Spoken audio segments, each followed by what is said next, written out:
This isn't a car for someone who wants to show off their status. On the contrary, it's a car for someone who wants a modern SUV, a well-equipped SUV.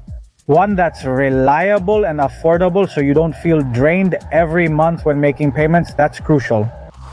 It's for parents, young people, for professionals who are on the rise. It's for all those people who are tired of paying for traditional brands. At $31,500, it enters an extremely competitive segment. And so you can see it competing alongside the Corolla Cross, you can see it competing alongside the Kia Seltos, you can see it competing against the Hyundai Tucson. But be careful, this Chinese one is coming here with all the heavy artillery.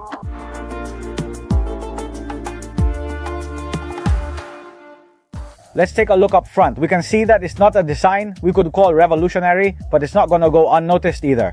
The car features LED lights around the front, enhancing its appearance. The front Geely logo incorporates a camera. Here we have the side air intakes, which are more like decorations, but the front is very big, very wide, with large sensors also at the bottom. Let's see, that whole grille looks aggressive. Why? Because it has a muscular profile. When we look at it like this, with the hood already included in these shots, what do these indentations in the middle have? So that the visibility for the driver and the passenger is much better. But they did a good job here. Let's open the engine and see what we have, which is the most important part.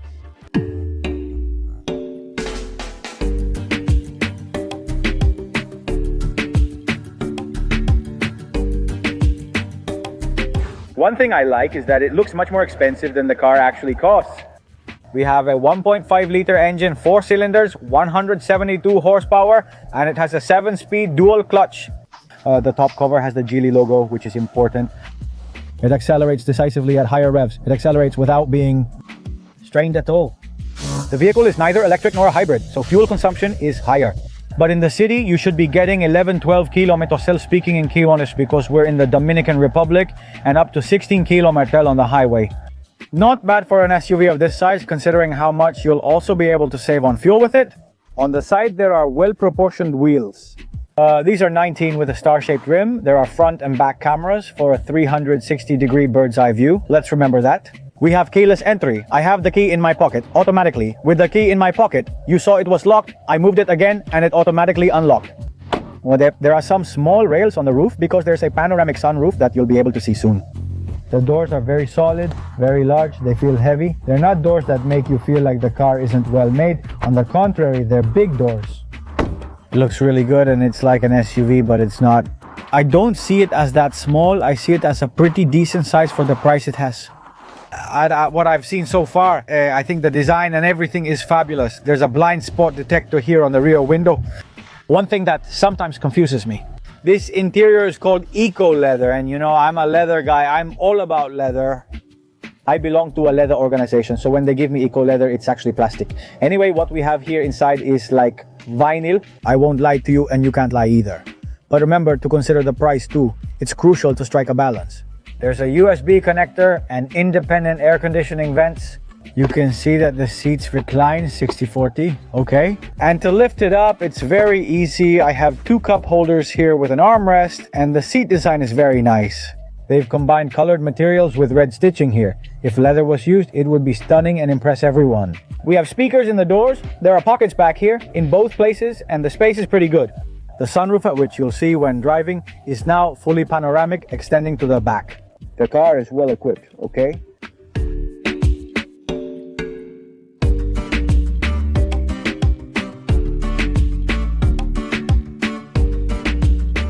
So where is this car? Does Geely really pull out teeth? Let's look at the central dashboard in front of me, 10.2 inches. You know that in some cars I've said that when the steering wheel is flat on the top and flat on the bottom, it blocks your view of the dashboard. In this case, it seems like they studied it pretty well because it doesn't block it at all. Here on the side, we have the 13.2-inch touchscreen, Apple CarPlay, wireless Android Auto, both of them, 8 speakers, USB-C in the front and back. The car has climate control and several driving modes, including Eco, Sport, Comfort, and Smart. That's Smart mode. The car learns a bit about your activities, your habits, and adapts to them. You program it here in Smart mode. The screen doesn't have the best visibility in the world, but if you can see with this camera, here we can see the car looks pretty good. Screens vary in color range. A light button is also present. to change the colors, to remove or add brightness to the screen. The lighting at night is what would look good because there are an incredible amount of colors in here. We have keyless entry, of course.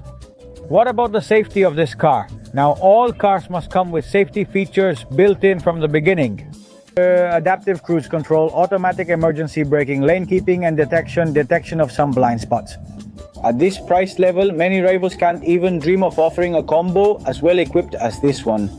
Last, look at the panoramic roof I have here. From front to back, it's huge, right? Can you open the roof or can you only open the mesh?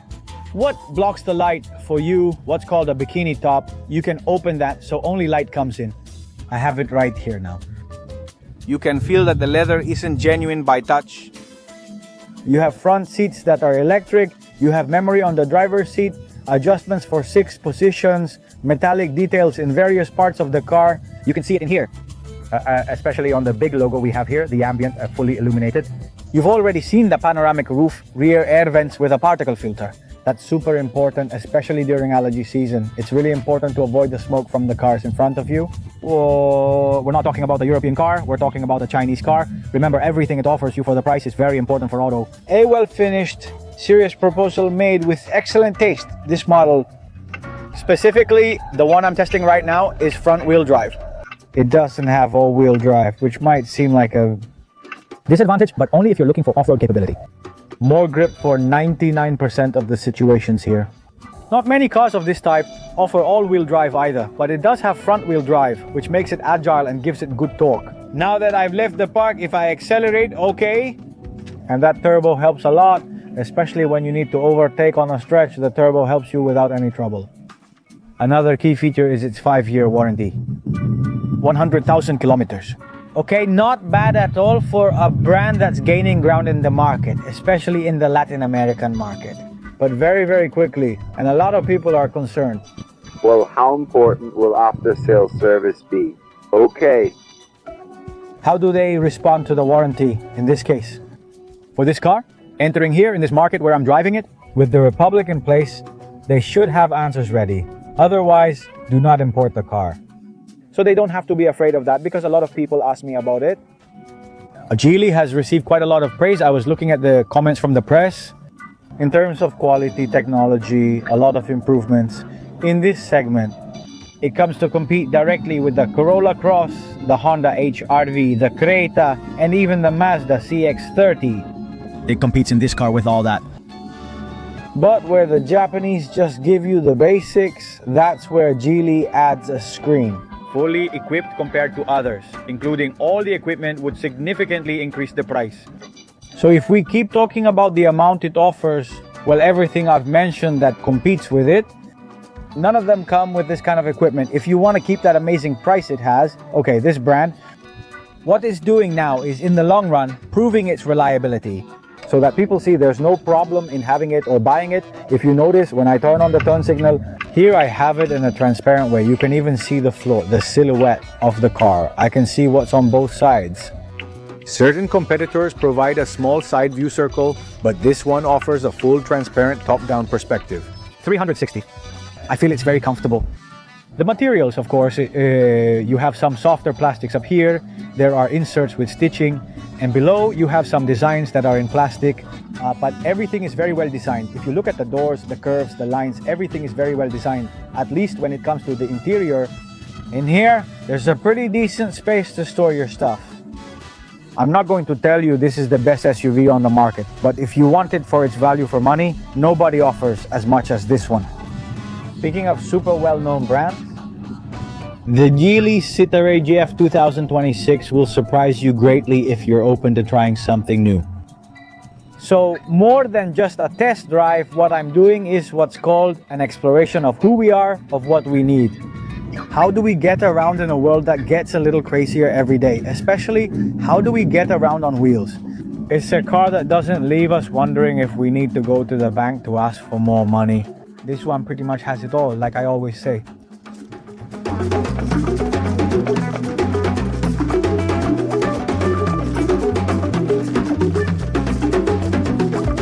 Back here, just with a touch and the key in your pocket, we open the door. The vehicle has a reverse camera and a bird's eye view feature. The spare tire is located underneath, and the seats have a 60-40 folding configuration. I already mentioned it. It's full of little hooks to hang your bags, and you have a good cargo space here. We close it again, and once more we see Geely. Nice. They left the logo here. This car has the backing of the Swedes, as it's the home of Volvo, despite being from the Chinese. But Volvo is still quite Swedish in its construction, engineering, and everything else. This is Citiray, as seen clearly here. Unsurprisingly, the windshield wiper is located outside given the price point. Reverse lights, the spoiler is quite big, pretty nice. We have side vents here that are mostly decorative, but the design of the lights is spectacular. Functional dual exhaust outlet.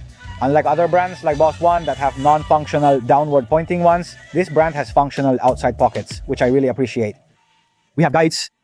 Air guides that are real, improve the car's aerodynamics. See you next time.